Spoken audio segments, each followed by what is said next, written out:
اللہم صلی علی محمد وعلی آل محمد. اچھا اگلا سوال علی بھائی اس میں اجازت دیں تو میں تھوڑا سا اپنی طرف سے بھی ایڈ کر لوں. کسی بھائی نے پوچھا ہے بھائی نے کہ پچھلی مجلس میں آپ نے دجال آپ نے آدھے سے زیادہ اپنی طرف سے کیے ہیں. میں نے نہیں کی. پچھلی مجلس میں دجال کے حوالے سے آپ نے کہا تھا کہ اس کے ماتھے پر دجال لکھا ہوگا، کہ صحیح مسلم میں کہ کافر لکھا ہوگا. اچھا اس میں تھوڑا سا ایڈ یہ کر لوں کہ مجھے خود بڑی کنفیوژن ہوتی ہے وہ جب آپ کوئی حدیث کی کتاب کھولیں نا، پہلے تو ہمیں بھی نہیں پتہ ہوتا حدیث کی کتابوں کا. آپ نے جو بتایا تو پھر ہم نے بھی حدیث کی کتابیں دیکھی ہیں، اس میں کوئی ہے بندہ، اس کا میرے ذہن سے نام نہ نکل جائے، وہ جو ہے ابن سیاد، کہ وہ دجال ہے. یہ کچھ سمجھ نہیں آتی. اور سر تسی پنڈورا باکس نہ کھولو، سوال تک ہی دو. نہیں یہ تھوڑا کلیئر کر دو. اور چھوڑ دو دجال ہے. جواب یہ پہلی بات یہ ہے کہ دجال کے اوپر میرا مسئلہ 133 ریکارڈڈ ہے. 133 ٹھیک ہے. صحیح مسلم میں الفاظ ہیں کافر کے. اچھا وہ دجال میرا سلپ آف ٹنگ کی وجہ سے ہو گیا. میں نے تو دجال کے اوپر لیکچر 5 سال پہلے ریکارڈ کرایا ہوا ہے. اس میں نے بتایا کافر لکھا اس کے ماتھے پہ کاف الف فا الف را. یہ ہو جاتا ہے بعض کا. میں نے وہ بتایا کہ اسی سے پتہ چلتا ہے کہ کوئی انسان ہے کہ روبوٹ ہے. انسان تو سلپ آف ٹنگ کر جاتا ہے، تو وہ کافر ہی لکھا ہوگا. بالکل صحیح انہوں نے کہا ہے. اور مجھے ای میل بھی ایک بندے کی آئی تھی، میں نے اس کو کہہ دیا تھا کہ دین واٹ یار. ہاں یہ ہوتا کہ میں کہہ دیتا کہ اس کے ماتھے میں مسلمان لکھا ہوگا، پھر زیادہ خطرناک تھا. دجال لکھا ہو یا کافر لکھا ہو گالتے ایک ہی ہے، دونوں ہی نوٹوریس ہیں. ہاں حدیث کے الفاظ جو ہیں وہ کافر ہیں، لہٰذا یہ سلپ آف ٹنگ ضرور ہے. خطرناک مسئلہ نہیں ہے. خطرناک مسئلہ ہے کہ اگر لکھا ہوتا اس کے منہ کے اوپر لکھا ہوتا بزرگان دین، اور میں کہتا اس کے منہ پہ لکھا ہوگا کافر، پھر تو بہت 180 ڈگری فرق ہو جاتا نا. کافر لکھا ہو یا دجال لکھا ہو، اینڈ رزلٹ یہ ہے کہ دونوں نوٹوریس ہی ہیں اس کے لیے. لیکن حدیث میں کافر کے الفاظ ہیں وہ سلپ آف ٹنگ کی وجہ سے ہو جاتا. بولے بھائی دوسرا وہ ابن سیاد. دوسرا چھوڑ دے مسئلہ. اچھا آپ اگلا سوال ہے جی کہ آپ واٹس ایپ کیوں نہیں یوز کرتے، حالانکہ آپ لیپ ٹاپ وغیرہ استعمال کرتے ہیں، اسمارٹ فون استعمال کیوں نہیں کرتے؟ یہ مجھے ای میل بھی آئی تھی ایک بندے کی، اس بیچارے نے بڑے بول پان میں ای میل کی ہوئی کہ علی بھائی میں نے تو آپ کو خود دیکھا آپ لیپ ٹاپ استعمال کرتے ہیں، تو آپ اسمارٹ فون بھی سیکھ لیں. وہ میرے پہ ترس کھا رہا تھا کہ جو بندہ لیپ ٹاپ چلا لیتا ہے اس کو وہ بھی تھوڑی سی محنت کر کے سیکھ لے. ٹھیک ہے نا. مسئلہ سیکھنے یا غیر سیکھنے کا نہیں ہے. مسئلہ یہ ہے کہ اس اسمارٹ فون کو نہ سیکھ کے ہم بڑی زندگی انجوائے کر رہے ہیں، کہ ڈنکے کی چوٹ پہ کہتے ہیں کہ اسمارٹ فون یوز کرنا نہیں آتا، تاکہ اگلے سارے شکوے ختم ہو جائیں. ایک بندے کو اگر ہزاروں لوگ واٹس ایپ کے اوپر روزانہ واٹس ایپ میسیجز بھیج دیں اور وہ آگے سے جواب نہ دے اور ہزاروں لوگ اس کو بدوائیں دیں، اس سے بہتر نہیں ہے کہ جس گناہ نہیں جانا ہوتا نہ ہی نہ لو، جس گاؤں نہیں جانا اس کا نام ہی نہ لیں.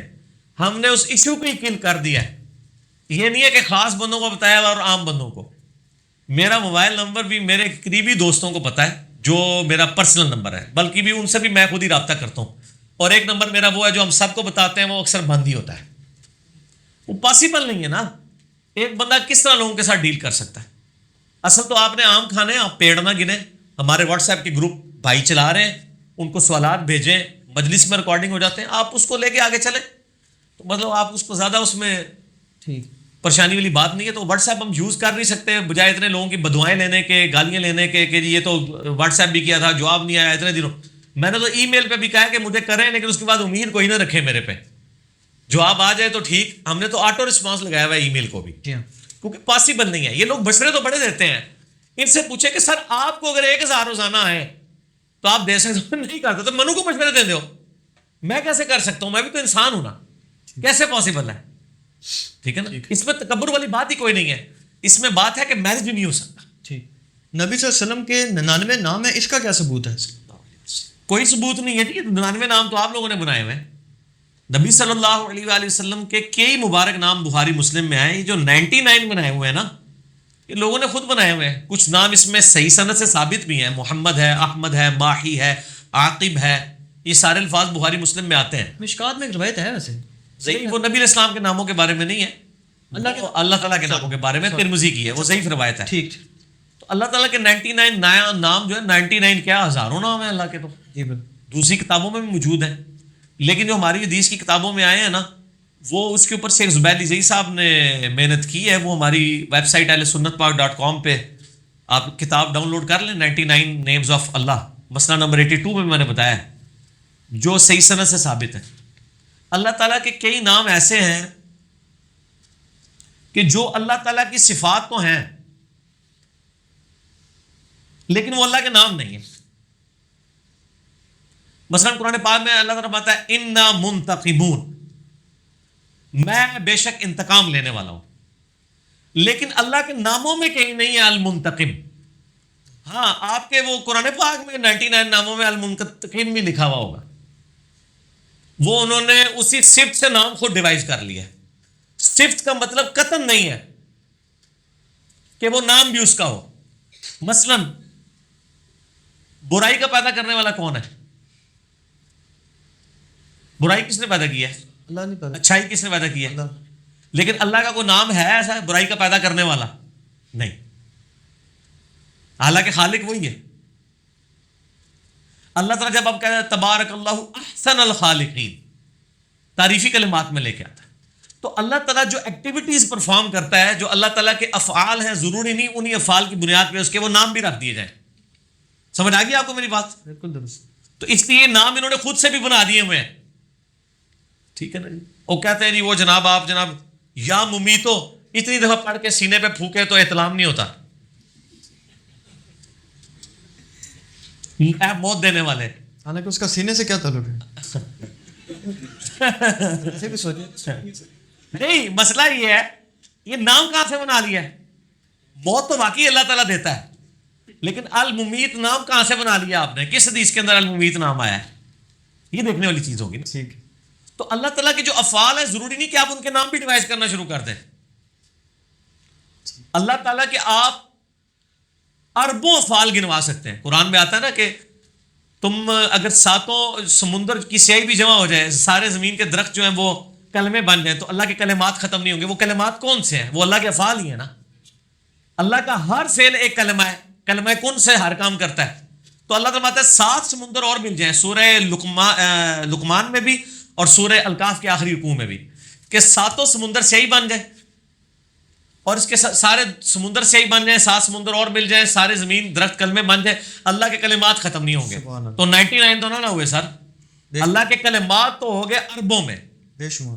ان کلمات کے اگینسٹ ان کے نام ڈیوائز کرنے شروع کر دیں تو آپ تو پھر نام بناتے رہیں گے. لیکن اللہ کے لیے اسماء حسنہ جو آئے میں، جو کسی بھی زبان میں اچھے الفاظ استعمال ہوتے ہیں کریٹر کے لیے، چاہے وہ گاڈ ہو، خدا ہو، ایشور ہو، نام استعمال کر سکتے ہیں خدا کے. ٹھیک. یہ آپ نے بلکہ ابھی بات کی ہے تو اگلا جو کزن کسی نے بھیجا ہوا ہے وہ ذاکر نائک صاحب کے متعلق ہے، اور وہ چلو اس میں یہ ان پہ کیا ذاکر نائک کیا وہ یہ جی کہ آپ کے علم میں ہوگا بھی پچھلے دنوں جو نجی چینل پہ بھی مسئلہ بنا ہے، انہوں نے ایک تو یزید والا مسئلہ اٹھایا کہ جی ڈاکٹر ذاکر نائک صاحب نے یزید کو رضی اللہ تعالیٰ عنہ کہا، اور دوسرا انہوں نے کہا جی کہ ذاکر نائک نے یہ کہا کہ جی آج کی تاریخ میں رسول پاک صلی اللہ علیہ وسلم بھی نعوذ باللہ مردہ ہو چکے ہیں اور ہم ان سے بھی نہیں مانگ سکتے، بلکہ انہوں نے کہا مان نہیں سکتے ان کو. چلو وہ شاید ان کی سلپ آف ٹنگ تھی. تو اس بارے میں تھوڑا وضاحت فرما دیں کہ آیا یہ کلمات کفر ہیں؟ یزید کو رضی اللہ تعالیٰ عنہ کہنا یا رسول پاک صلی اللہ علیہ وسلم کو نعوذ باللہ مردہ کہنا، کیا کلمہ کفر ہے یہ؟ پہلی بات تو یہ ہے میرے بھائی کہ یہ آج کل جو کچھ ہمارے ٹی وی چینلز کے اوپر مذہبی منافرت اور تکفیری سوچ عام کی جا رہی ہے نا، پیمرا کو اور چیف جسٹس کو اس کا نوٹس لینا چاہیے. ایسے تمام اینکرز اور علماء کے اوپر پابندی ہونی چاہیے جو مذہبی منافرت پھیلا رہے ہیں. مذہبی اختلاف کا سب سے بڑا میں حامی ہوں. اختلاف رائے کریں دلائل کے ساتھ. قرآن اس چیز کو کم از کم 300 دفعہ کہتا ہے، ہاتھو برہانکم ان کنتم صادقین، لاؤ دلیل اگر تم سچے ہو. قرآن اپنے مخاطب سے کہتا ہے کہ لاؤ دلیل کوئی ہے. قرآن تو بعد ہی دلیل کہتا ہے کہ اختلاف کرو دلیل کے ساتھ. اور قرآن میں بھی آیا نا ادعو الی سبیل ربک بالحکمہ والموعظۃ الحسنہ وجادلہم باللتی ہی احسن. مجادلہ بھی کرو احسن طریقے سے، اختلاف رائے کرو. مجادلہ کہتے ہیں علمی جھگڑے کو. علمی جھگڑے کی دعوت قرآن نے خود دی ہوئی ہے. میں کہتا ہوں علمی جھگڑا ہونا چاہیے، لڑائی کٹائی والا نہیں، علمی اختلاف. ٹھیک ہے، اس میں یہ نہیں کہ بار بار تھوڑی دیر بعد ایسے کر کے کھڑا ہو جائے، یہ کام نہیں ہونا چاہیے. علمی دلائل رکھیں، اختلاف رائے رکھیں. لیکن یہ کچھ چینلز جو یہ حرکتیں کر رہے ہیں نا جی، ان میں سے ایک چینل ٹاپ آف لسٹ ہے جس میں نے پچھلی دفعہ مسئلہ 178 ریکارڈ کرا کے نا 5 گھنٹے کا، اس چینل کی ساری بدعقیدگیوں کو اور بد عقیدہ علماء کو قیامت تک کے لیے دفن کر دیا. اب دوبارہ اس میں ہم نے ویڈیو ریکارڈ ہی نہیں کرانی. مسئلہ 178 5 گھنٹے کا. کوئی دنیا جان کا مسئلہ جو انہوں نے ڈسکس کیا ہے اس رمضان میں بھی جو پینے ڈال کے بیٹھے ہوئے یہ وہی ہیں جو پچھلی دفعہ تھے. میں ڈسکس کر چکا ہوں, دوبارہ ضرورت نہیں ہے. ان کا نوٹس لینا چاہیے, تکفیری سوچ کو عام نہ کریں. اور میں نے دیکھا ہے وہ ابھار رہے تھے, خصوصاً اہل حدیث مکتبہ فکر کو ٹارگٹ کیا ہوا تھا کہ یہ گستاخ ہیں, واجب القتل ہیں, یہ ہیں وہ ہیں. اختلاف رائے رکھیں, علمی دلائل کے ساتھ, زبردستی کسی کے اوپر فٹ کرنے کی کوشش نہ کریں. رہا یزید کا مسئلہ, تو میرے بھائی یزید کا مسئلہ تو بہت چھوٹا ہے. ہم نے تو یزید سے بھی بڑے بڑے مسئلے جو ہیں خلافت و ملوکیت کے, میری ویڈیوز یوٹیوب کے پر ریکارڈ ہیں. آپ یوٹیوب پہ جا کے لکھیں حضرت معاویہ رضی اللہ تعالیٰ عنہ اور یزید کے بارے میں سنی عقیدہ, لاکھوں لوگ میری ویڈیو دیکھ چکے ہیں. ایک اور ویڈیو ہے یزید اور جنتی لشکر, ایک طرف ڈاکٹر ذاکر نائک کی تصویر ہے تھم نیل پہ, ایک طرف میری ہے. میں نے علمی دلائل کے ساتھ ان کے ساتھ اختلاف کیا کہ وہ جنتی لشکر میں نہیں تھا شامل. علمی طریقے سے جواب دیں. یزید کا مسئلہ جب 2009 کے اندر ڈاکٹر ذاکر نائک نے اٹھایا نا, تو اس کے بعد صرف لوگوں نے گالی گلوچ کی ہے. میرے علم میں صرف 3 بندے ہیں جنہوں نے علمی رد کیا ہے ڈاکٹر ذاکر نائک کا بائی نیم. ایک یہ ہے کہ ویسے رد کرنا, وہ تو بڑے لوگ نکلے ہوئے ہیں, لیکن وہ ان میں سے ایسے لوگ بھی ہیں کہ جو ڈاکٹر ذاکر نائک کے مکتبہ فکر سے تعلق رکھتے ہیں, اس لیے اس کا نام نہیں لیتے, ان کو تو میں اس پہ شامل نہیں کرتا ہوں. 3 بندے ہیں جنہوں نے بائی نیم علمی رد کیا ہے. پہلے نمبر پہ مولانا اسحاق صاحب رحمہ اللہ تعالی, المتوفا 2013 عیسوی, 28 اگست 2013 کو فوت ہوئے. میں نے ان کا جنازہ بھی پڑھا, اور میرے لیے تو 2013 کا سال سمجھ لیں کہ ایک غمگین سال تھا. 28 اگست کو یہ فوت ہوئے 2013 میں, اور 10 نومبر 2013 کو شیخ زبیر علی صاحب فوت ہو گئے. دونوں کا جنازہ بھی پڑھا, آپ بھی بلکہ دونوں دفعہ ساتھ ہی تھے میرے, دفنانے تک ہم ساتھ رہے الحمدللہ. تو شیخ زبیر صاحب نے بھی رد کیا, لیکن ذاکر نائک کا نام لے کے نہیں کیا. بائی نیم رد اگر کسی نے کیا نا شیروں کی طرح, وہ مولانا اسحاق صاحب تھے. اس کے بعد اگر کسی نے رد کیا تو ڈاکٹر طالب قادری صاحب نے کیا. باقی جس کو کہتے ہیں نا اس کو منطقی انجام تک پہنچانا, تو بغیر غرور اور تکبر کے, وہ صرف ایک بندے نے کام کیا ہے, انجینئر محمد علی مرزا نے. اور ہم نے ریسرچ پیپر بھی لکھ دیا. اے دکھاؤ, اٹھو جی اٹھو, دکھاؤ, اے دکھاؤ. یہ کہتے ہیں بار بار دکھانا ہے. یہ ان بھائی قرآن اور علی ساتھ رہیں گے قیامت تک, ٹھیک ہے نا جی, وہ تو حدیث ہے. واقعہ کربلا کا حقیقی پس منظر 72 صحیح الاسناد احادیث کی روشنی میں جنگ جمل صفین نہروان. واقعہ کربلا کا پس منظر 200 احادیث اہل سنت کی کتابوں سے, عربی میں بھی, اردو میں بھی, انگلش میں بھی, ہندی میں بھی. دنیا میں جو یہ ریسرچ پیپر جتنا عام ہوا ہے الحمدللہ, PDF بھی اس کا ڈاؤن لوڈ کریں, 5B ریسرچ پیپر اہل سنت پاک.com سے. اس میں نے یہ سارا وہ یزید والا, جنتی لشکر والا, سارا اس میں وہ بھی کور کیا ہے. اور ہم نے پچھو گل شروع کی ہے حضرت عمر کی شہادت سے لے کے واقعہ کربلا تک رضی اللہ تعالیٰ عنہ علیہ السلام. تو ڈاکٹر ذاکر نائک سے مسئلہ مس ہینڈل ہوا ہے, لیکن زیادتی کی ہے ڈاکٹر ذاکر نائک کے مخالفین نے بھی ایک, اس سے تو چلے زیادتی ہوئی. انہوں نے ڈاکٹر ذاکر نائک کو یہ پورٹریٹ کیا کہ ڈاکٹر ذاکر نائک نعوذ باللہ سیدنا حسین علیہ السلام کے مخالف ہیں. توبہ توبہ. بھائی ڈاکٹر ذاکر نائک نے اسی ویڈیو میں کہا تھا, جس ویڈیو کو یہ اٹھاتے ہیں, جس میں وہ امام ابن تیمیہ سے ڈسیو ہو کے انہوں نے جنتی لشکر والی بشارت فٹ کر. حالانکہ ابن تیمیہ بھی کوئی یزید کا سگا کوئی نہیں تھا. ابن تیمیہ بھی کہتے تھے میں اس سے دنیا کے بادشاہوں کی طرح ایک بادشاہ مانتا ہوں, خلیفہ راشد نہیں مانتا منہاج السنہ میں. لیکن دوسری طرف جنتی لشکر کی بشارت بھی فٹ کر دی, جو آج تک اہل حدیث کو فٹ ہوئی ہوئی ہے. ایک غلطی وہ ایک بزرگان دین کر گئے نے انہوں نے, وہ فٹ ہے. اچھا, ڈاکٹر ذاکر نائک نے اسی ویڈیو میں کہا تھا کہ آج کی ڈیٹ میں جو حضرت حسین کا قاتل ہے یا اس کی مدد کرنے والا ہے, میں اس پہ لعنت بھیجتا ہوں. اس کا موقف یہ تھا کہ یزید ڈائریکٹلی انوالو نہیں تھا, وہ انڈائریکٹلی بھی نہیں مانتے. تو یہ ایک اس کو علمی غلطی لگی نا. ایک بندہ کہتا ہے میں یزید کو مانتا ہی نہیں ہوں کہ اس میں شامل تھا حضرت حسین کے قاتلین میں, وہ یہ کام کر ہی نہیں سکتا. تو سر آپ اس کو بینیفٹ آف ڈاؤٹ دیں گے نا. جس طرح ڈاکٹر اقبال جو ہیں, جن کو سارے کی الامت مانے ہوئے ہیں, وہ امام مہدی کا انکار کرتے ہیں. وہ کہتے ہیں مہدی کا عقیدہ ہی فراڈ ہے. تو میں نے تو آج تک کسی بریلوی دیوبندی اہل حدیث شیعہ کو نہیں سنا کہ ڈاکٹر اقبال تو منکرین حدیث تھا, وہ تو مہدی کو نہیں مانتا تھا. چلے اس ویڈیو کے بعد بھی کوئی جرت کر کے بتائے کہ ان کی خدمات دیکھیں، وہ اصل میں ان حدیثوں کو صحیح نہیں سمجھتے تھے، بینیفٹ آف ڈاؤٹ دیں. ڈاکٹر اقبال امت کے اجماعی عقیدے کو جو امام مہدی کے بارے میں انکار کر دیں تو ان کو بنا بینیفٹ آف ڈاؤٹ ملے گا. تو ڈاکٹر ذاکر نائک والا مسئلے میں تو اور لوگ بھی کہیں ان کے ساتھ کھڑے ہوئے یزید والے مسئلے میں.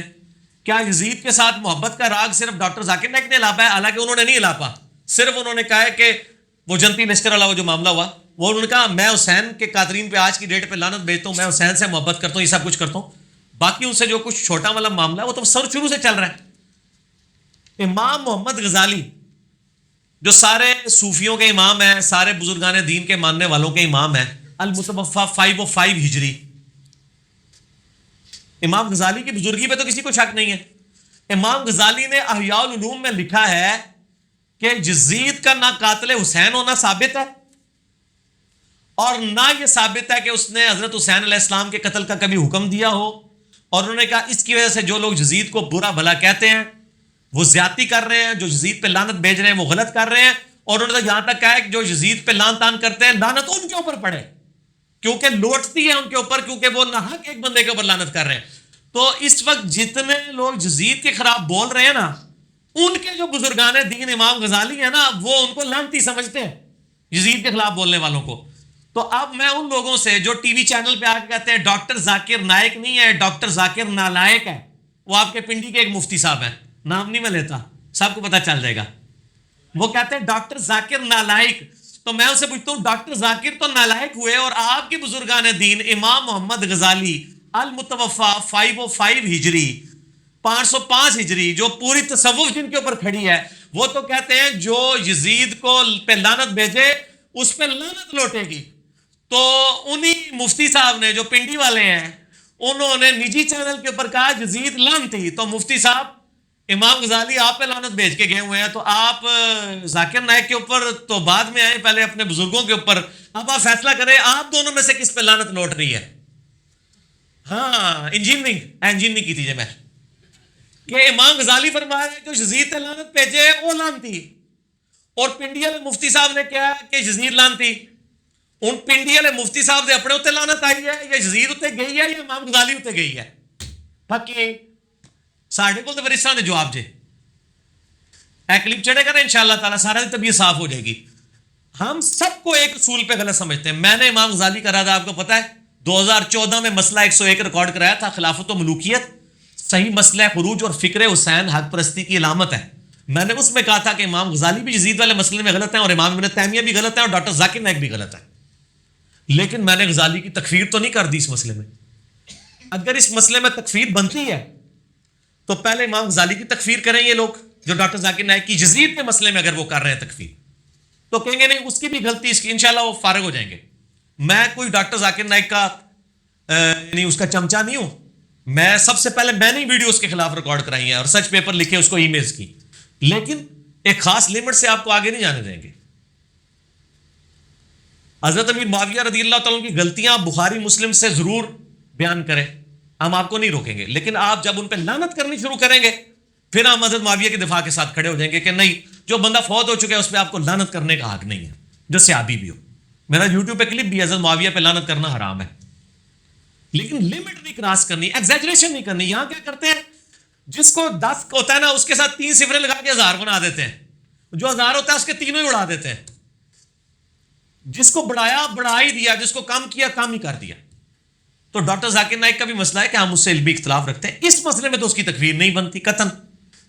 اگر بنتی ہے تو ڈاکٹر ذاکر نائک سے پہلے امام غزالی نے یہ کیا، پھر ان کے بعد جو عبد المغیث نامی ایک بہت بڑے عالم دین گزرے ہیں جن کے رد پہ کتاب لکھی تھی امام ابن جوزی نے، الرد علی المتعصب العنید المانع من ذم یزید. یہ اس سرکش کا رد ہے جو یزید کو برا نہیں کہتا. اس کتاب کے رائٹر کون ہے؟ امام ابن جوزی المتوفا 597 ہجری، جو شاگرد ہیں شیخ عبد القادر جیلانی رحمۃ اللہ علیہ المتوفا 571 ہجری کے. ابن جوزی شاگرد ہے شیخ عبد القادر جیلانی رحمۃ اللہ علیہ کا اور محدث ہے. اگر مجھ سے پوچھیں تو وہ علم میں اور حدیث کی فیلڈ میں شیخ عبد القادر جیلانی سے اوپر ہے. یہ ہو سکتا ہے کہ شاگرد استاد سے آگے نکلے، حدیث کی فیلڈ میں شیخ عبد القادر جیلانی سے بہت اوپر ہے، ویسے ان کے شاگرد امام ابن جوزی. ان کی کتاب دیوبند میں ترجمے سے چھاپی ہے ہماری ویب سائٹ ahlsunnatpak.com میں بکس والے پورشن میں 9 نمبر 10 نمبر کے اوپر یہ کتاب موجود ہے اردو ترجمے کے ساتھ. شاہ نفیس اکیڈمی لاہور سے دیوبندیوں نے شائع کی ہے. انہوں نے چھوڑا ہی کچھ نہیں ہے یزید کا. تو جس زمانے میں وہ لکھی گئی اس زمانے میں یزید کے طرفدار موجود تھے. ان لوگوں کو بھی آپ لین حاضر کریں. ٹھیک ہے, سب کو کہہ رہے ہیں. میں یہ نہیں کہہ رہا کہ ڈاکٹر ذاکر نائک کو چھوڑ دیں, نہ یہ دوسرے لوگ ہوتے ہیں جو یہ کہتے ہیں کہ یار پتر تو بھی فیل ہویا, ابا جی تھوڑے دوست کا منڈا بھی فیل ہو گیا لہذا منو بھی چھوڑ دو. نہیں, میں کہتا ہوں سارے کے ابوں کو ایک جگہ حاضر کریں. باقی لوگ کیا کرتے ہیں, مناظروں میں بیٹھتے ہیں اور مناظرے کی پہلی شرط رکھتے ہیں کہ اگر آپ نے ہماری کو گستاخانہ عبارت نکالی اور اسی لیول کی آپ کے بزرگ کی بھی نکل آئی تو وہ نیوٹرل ہو جائے گی, پھر دونوں کو معافی مل جائے گی. ہاں سر, وہ پنڈی والے مفتی صاحب اور ایک پنڈی والے ایک سعودیہ والے کے جو بڑے بھائی ہیں پنڈی والے, دونوں کا جو مناظرہ ہوا ہے اس کی شرائط کے سٹارٹ میں یہی ہے کہ اگر آپ نے کوئی ہمارے بزرگ کی گستاخی نکالی اور وہی گستاخی آپ کے بزرگ کی بھی نکل آئی تو ہونا چاہیے جیسے کہ دونوں سے ہی بیڑا نہ رکھ, اور میں کہتے دونوں کو معافی مل جائے گی. ہم وہ نہیں ہے, ہم کہتے ہیں جب نکلے گی تو دونوں فارغ. ہم کہتے ہیں آپ ڈاکٹر ذاکر نائک کا بھی رد کریں, آپ امام غزالی کا بھی رد کریں, آپ عبد المغیث کا بھی رد کریں, آپ ان سارے لوگوں کا رد کریں. اور آپ کو پتا ہے بریلوی صاحب نے کیا لکھا ہے, انہوں نے کہا ہم یزید پہ لعنت کرتے نہیں ہیں, کسی کو روکتے نہیں ہیں. تو یزید پہ تو بریلوی صاحب نے بھی لعنت نہیں کی ہے, اور کہتے ہیں ہم سکوت اختیار کرتے ہیں. تو یہ پنڈی والے مفتی صاحب کا یہ موقف ہے کہ یزید کے مسئلے میں ان کو تو کہا جاتا ہے شمشیر اعلیٰ حضرت. جس اعلیٰ حضرت کی وہ شمشیر ہے وہ تو کہتے ہیں ہم یزید پہ لعنت کو جائز نہیں سمجھتے. کوئی کرے گا اس کو روکیں گے نہیں, خود کریں گے نہیں. تو پوچھا گیا کیوں, تو انہوں نے کہا اس لیے کہ ہمارے امام حنیفہ رحمہ اللہ جو ہیں اس معاملے میں خاموشی اختیار کرتے ہیں, اور امام حنیفہ کے ماننے والے سب سے زیادہ یزید کے خلاف فتوے جاری کر رہے ہیں. تو لوگوں کو یہ بھی بتائیں کہ ہمارے امام حنیفہ تو خاموش تھے, وہ یزید کو کچھ نہیں کہتے تھے. ہم کہہ رہے ہیں چونکہ ہم حنفی ہیں. تو لوگ آپ کو خود ہی پوچھیں گے کہ آپ کون سے حنفی ہیں کہ آپ کے امام صاحب تو خاموش تھے. میں یہ ان کو الزامی بات کر رہا ہوں, میں ان کے ساتھ نہیں ہوں. میں تو یزید کے بھی خلاف ہوں اور یزید کو تخت حکومت پہ بٹھانے والوں کے ساتھ بھی علمی اختلاف رکھتا ہوں. ٹھیک ہے جی, مجھے تو کسی سرٹیفکیٹ کی ضرورت نہیں ہے, اور میں ایسی کھلی کتاب ہوں اس مسئلے کے اندر کہ دنیا میں مجھے جس طرح عمار ابن یاسر کو شیعہ ثابت کرنے کے لیے کسی دلیل کی ضرورت نہیں ہے نا, اس طرح مجھے شیعہ اہلی میں سے ثابت کرنے کے لیے پولیٹیکل ٹرم میں کسی کے سرٹیفکیٹ کی ضرورت نہیں ہے. تو یہ ڈاکٹر ذاکر نائک پہ اس حوالے سے جو تکفیر ہوئی ہے نا جی, وہ غلط ہے اگر کسی نے کی ہے. میں آپ کے الفاظ اگر کسی نے کی ہے, میرا خیال نہیں ہے کہ اتنے بیوقوف علماء کے اس مسئلے پہ تکفیر کریں ڈاکٹر ذاکر نائک کی. ہم کہتے ہیں ہر ایک کو ایک ہی تلوار سے ہانکے. یہ نہیں ہے کہ دوسرا مسئلہ تھا نا وہ مردہ والا.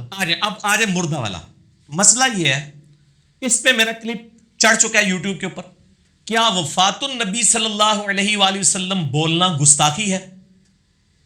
میرا خیال ہے 40,000 سے زیادہ لوگ ایک دن کے اندر دیکھ چکے ہیں اس یوٹیوب پہ اس ویڈیو کو, مور دین 40,000. ایک چیز میں نے قرآن پاک سے 3 حوالے دیے ہیں, بخاری سے 5 حوالے دیے ہیں کہ صحابہ کرام نبی علیہ السلام کے لیے موت کا لفظ, وفات کا لفظ, خرج من الدنیا, فارق الدنیا, یہ سارے لفظ عام صحابی نہیں, حضرت ابو بکر, حضرت عمر, حضرت عائشہ, یہ لوگ بولنے والے تھے. قرآن پاک میں الفاظ موجود ہوئے ہیں. رہا یہ کہ یہ کہنا کہ نبی علیہ السلام مردہ ہیں, یہ الفاظ مناسب نہیں ہے. اس کی بجائے یہ لفظ استعمال کرنا چاہیے کہ نبی صلی اللہ علیہ وآلہ وسلم کو موت آ گئی ہے, آپ صلی اللہ علیہ وآلہ وسلم فوت ہو چکے ہیں, آپ صلی اللہ علیہ وآلہ وسلم اس دنیا سے جا چکے ہیں, اب آپ صلی اللہ علیہ وسلم قبر مبارک میں برزخی حیات کے ساتھ زندہ ہیں. اور ڈاکٹر ذاکر نائک کو نبی علیہ السلام کی قبر مبارک کی حیات کا انکار نہیں کرتے ہیں. مجھے بتائیں, آپ نے ایمانداری سے بتانا ہے, کیا یہ لفظ اس طریقے سے کہ ڈاکٹر ذاکر نائک نے مینشن کیا ہو کہ نبی مردہ ہیں, نعوذ باللہ, مجھے کسی ویڈیو میں نہیں ملا. جھوٹ بول رہے ہیں یہ. وہ یہ کہنا چاہ رہے ہیں کہ ڈاکٹر ذاکر نائک نبی علیہ السلام کو فوت شدہ مانتے ہیں. تو سر فوت شدہ تو صحیح مان رہے ہیں نا, نبی علیہ السلام کا جنازہ ہوا ہے نا, میرا کلپ چڑھا, یہ بھی جھوٹ بولا ہوا ہے. میں نے 5 حدیث کی کتابوں سے ثابت کیا نبی علیہ السلام کا جنازہ ہوا. ٹھیک ہے جی, نبی علیہ السلام کو غسل دیا مولا علی علیہ السلام نے, آپ کو کفن دیا گیا, آپ کو دفنایا گیا, آپ کی قبر مبارک موجود ہے, تو وفات تو ہوئی ہے.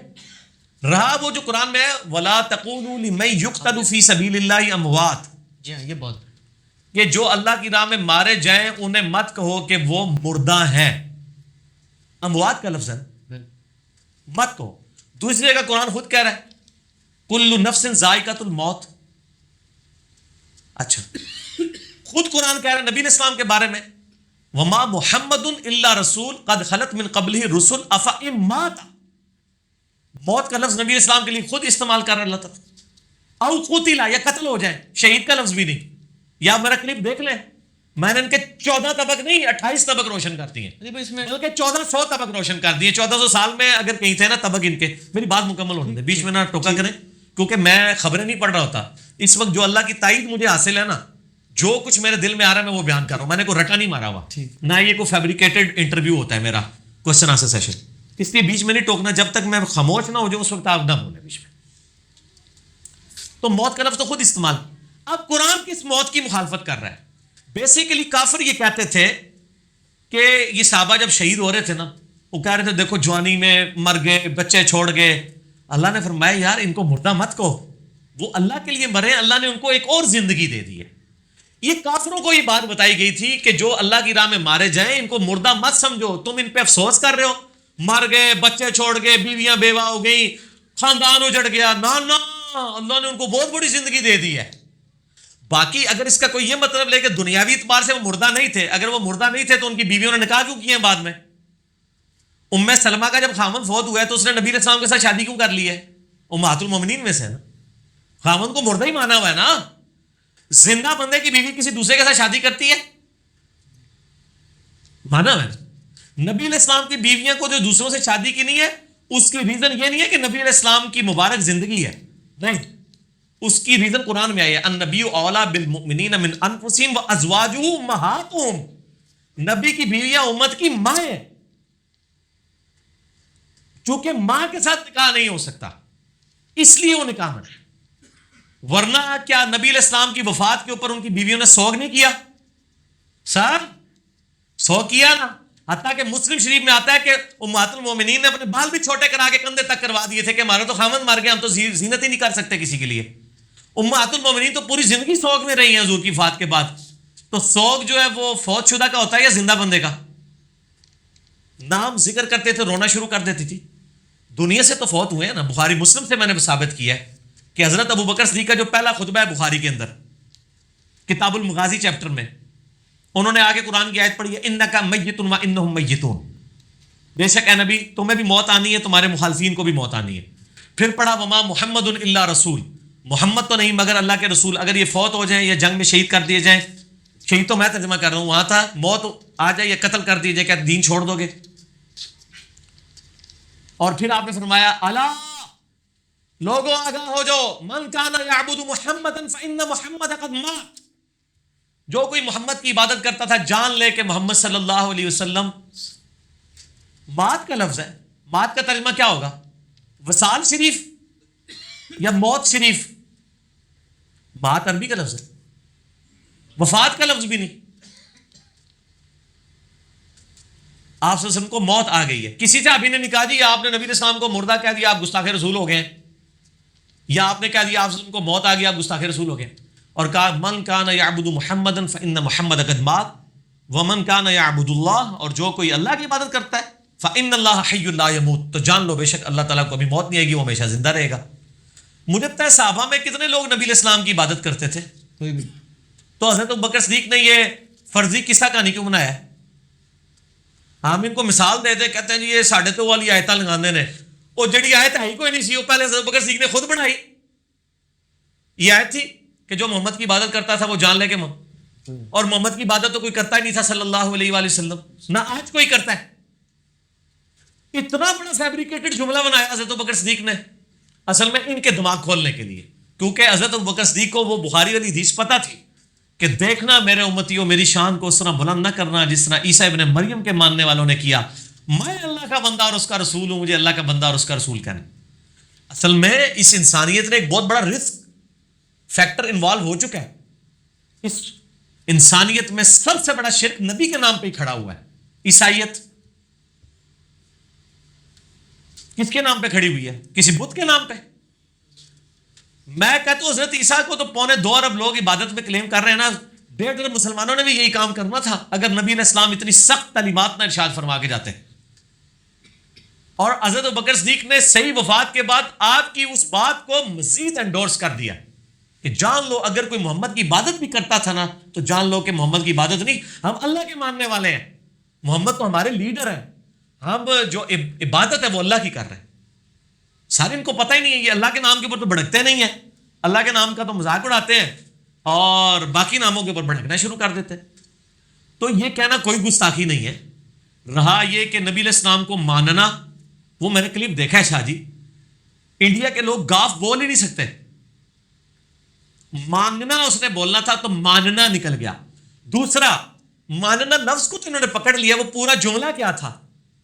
جملہ بتا رہا ہے کہ مانگنا بولا یا ماننا بولا ہے، جملہ خود بتا دے گا۔ وہ جملہ یوں ہے، انہوں نے کہا سادھو سنت لوگوں کو تو چھوڑ دو، آج کی ڈیٹ میں وہ بات ہو رہی تھی کیا قبروں سے جا کے مانگ سکتے ہیں؟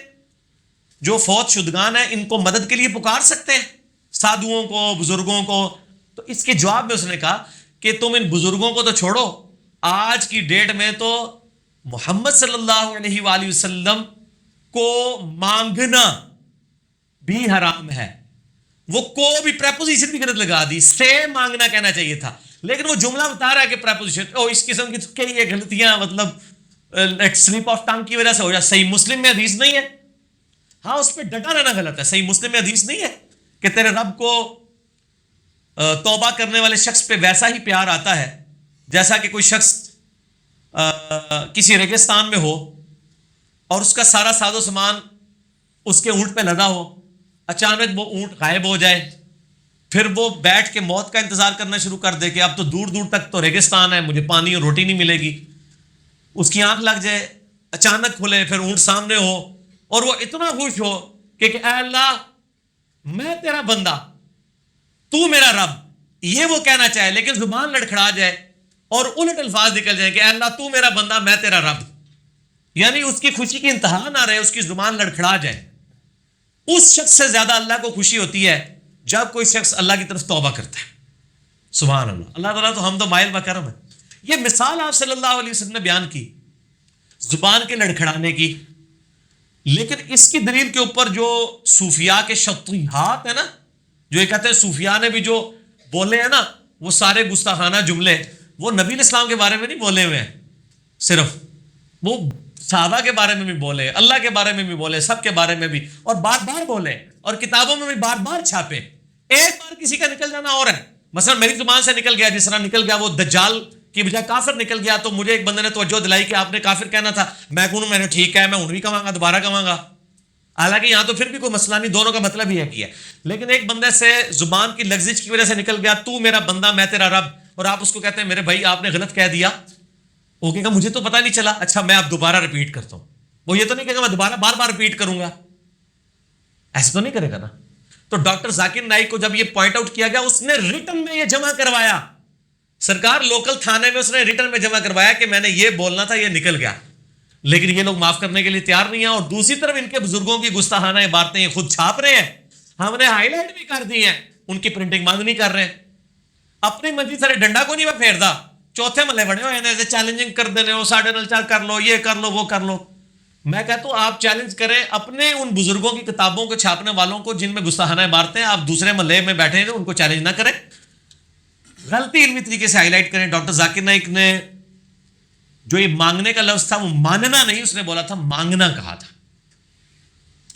تو نبی علیہ السلام سے آج کی ڈیٹ میں مانگنا، آپ صلی اللہ علیہ وآلہ وسلم کو مدد کے لیے پکارنا، اس نے کیا کہا تھا؟ حرام ہے ڈاکٹر ذاکر نائک نے۔ میں کہتا ہوں یہ نبی علیہ السلام کی گستاخی ہے، اصل میں اس کو الفاظ کا چناؤ نہیں آتا۔ اب میں جو لفظ کر رہا ہوں نا یہ صحیح جا کے فٹ ہوگا، حرام کی وجہ سے تو وہ آپ کو پتا ہے توحید کے نام سے ان کو چڑھا ہے اس پارٹی کو، کہتے ہیں دیکھ لو نبی کا گستاخ ہو گیا ہے۔ ہم آپ کو بتاتے ہیں آپ نبی علیہ السلام کے گستاخ ہیں جو نبی علیہ السلام سے آپ مانگ رہے ہیں، حالانکہ ہمارے نبی علیہ السلام ہمیں یہ تعلیم دے کے گئے ہیں کہ ہر مشکل اور پریشانی میں اللہ سے مانگنا ہے۔ آپ نبی علیہ السلام سے مانگ کر رسول اللہ کے بہت بڑے گستاخ بن رہے ہیں، کیونکہ آپ کی تعلیمات کے خلاف ہے۔ آپ نے کہیں تعلیم فرمایا کہ میری قبر مبارک پہ آ کے مجھ سے مانگ لینا؟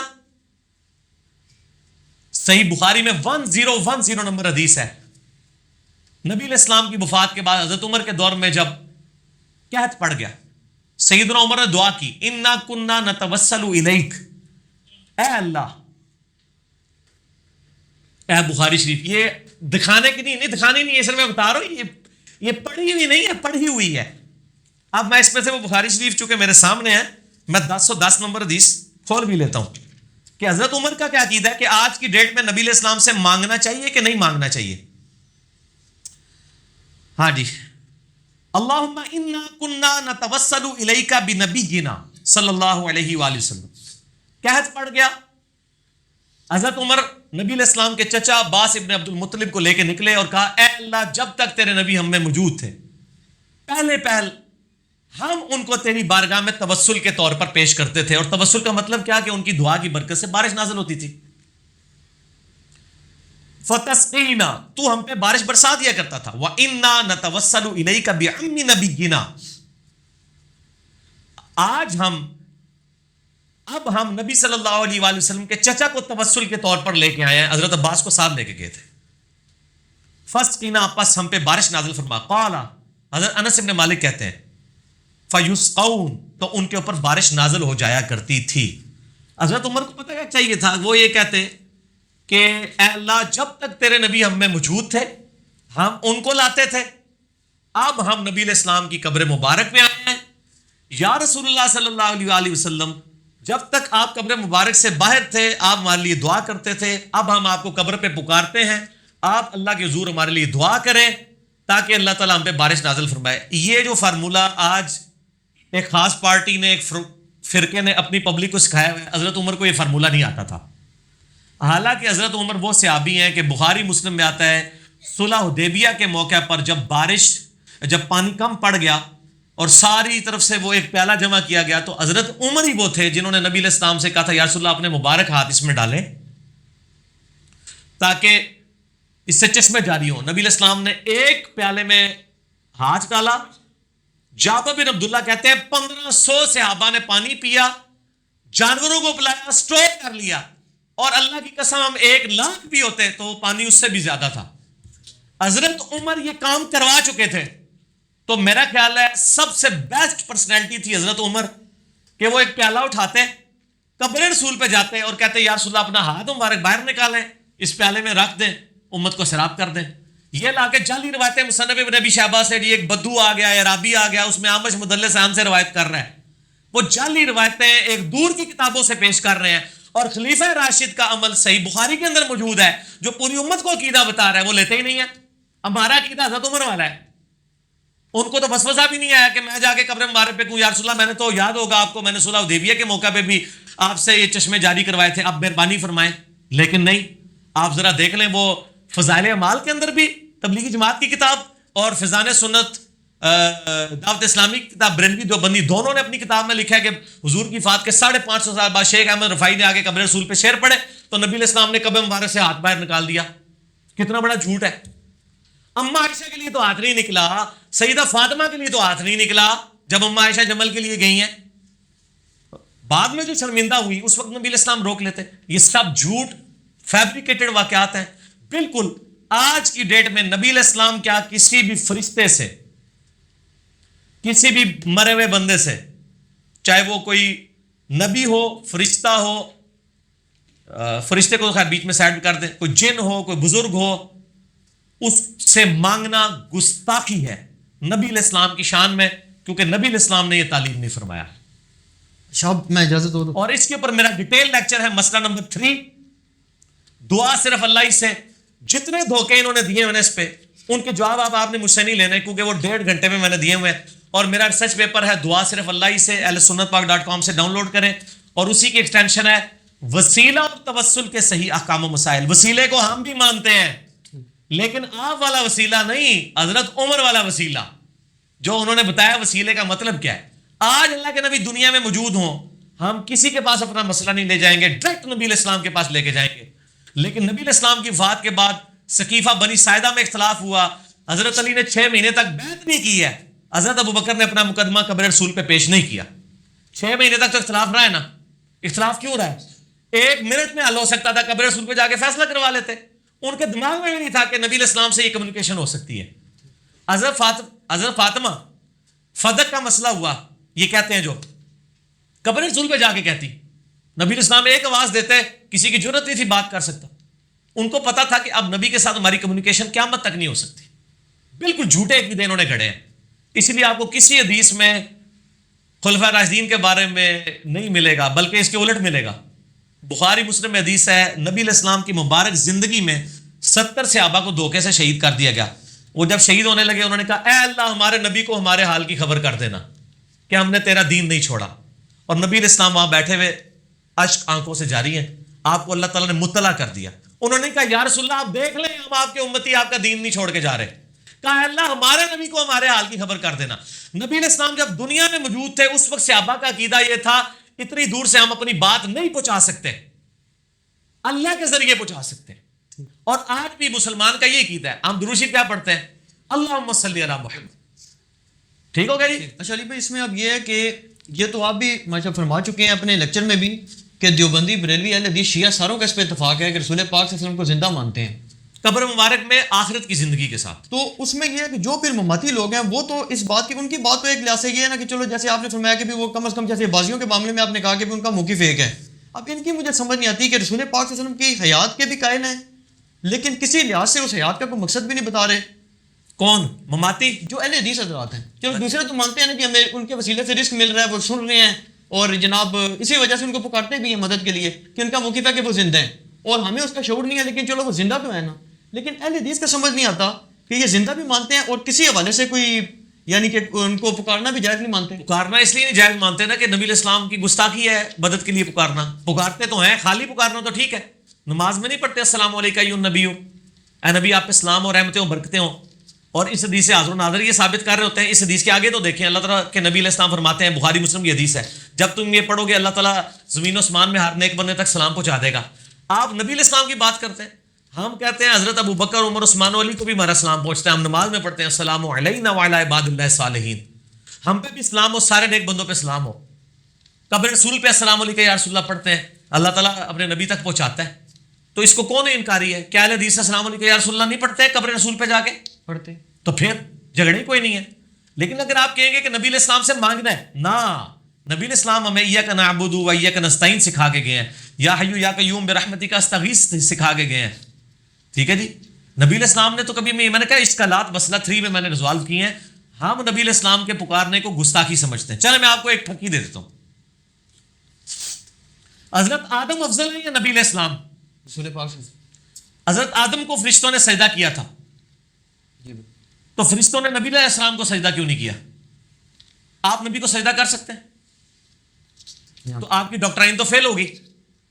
اگر آپ کی ڈاکٹرائن مانی جائے تو اگر حضرت آدم کو سجدہ ہو سکتا ہے تو نبی علیہ السلام کو بدرجہ اولا ہو سکتا ہے. تو کیوں نہیں کرتے نبی علیہ السلام کی قبر مبارک پہ سجدہ؟ آپ نے منع فرما دیا. تو ادھر تو کسی نے نہیں کہا یا رسول اللہ حضرت آدم کو بھی تو فرشتوں نے کیا تھا، آپ کو کریں تو ہم، یہ تو عشق رسول ہے اور عشق کے چلے تو نمبر لے جاتے ہیں، عقل والے تو عمریں گالتے ہیں.